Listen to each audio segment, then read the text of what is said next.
Good morning, boss. Isa sa mga common complaints ng mga babae, ang malalaking binti. Ito yung mga matatabang binti at malalaking muscles sa likod ng ating mga paa.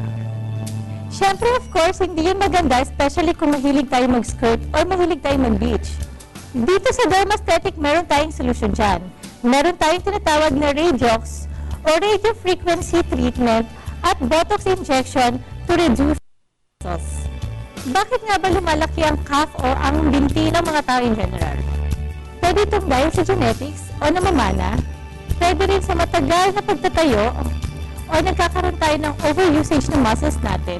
Pwede rin kasi na masyado tayong magana kumain at tumataba ang ating binti kasabay ng pagtaba ng ating ibang parts ng katawan.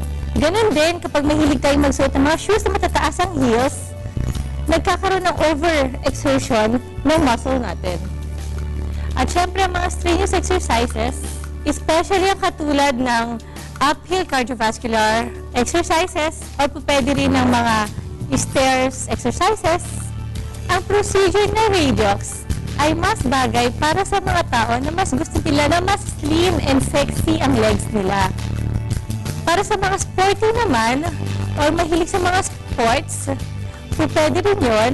Ang pwede tayo magpa-Radiox, wala namang dapat ipangambad. This will not affect our legs, actually. Hindi mawawala ang function ng ating legs with Radiox.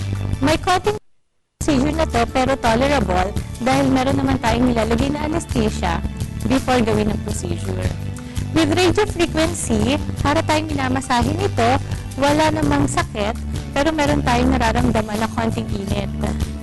With this, yung lahat ng mga fats natin natutunaw at ganoon din nagiging slimmer and sexier ang legs natin.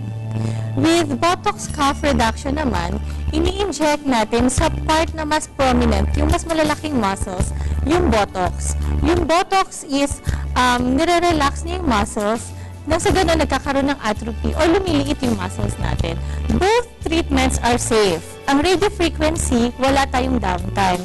With Botox naman, US FDA approve ito at syempre ang gumagawa lang nito is ang expert or experienced doctor.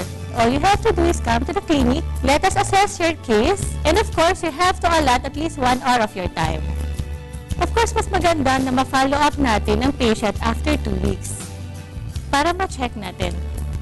And of course, with regular radio frequency and at least every 6 months or 1 year, mapapanatili natin ang slimmer and sexier legs.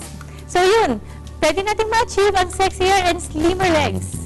With the Radiox of Dermasthetic, ang tinatawag natin radio frequency and Botox treatment, walang kaproblema.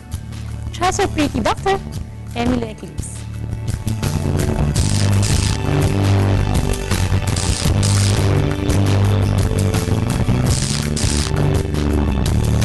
Very thankful ako kay Dr. Emily Eclipse kasi sa ginawa niyang radio frequency plus Botox, lalong na-boost ang aking confident na ipakita or i-show yung legs ko, lalo na pag nagsusot ako ng skirts and shorts.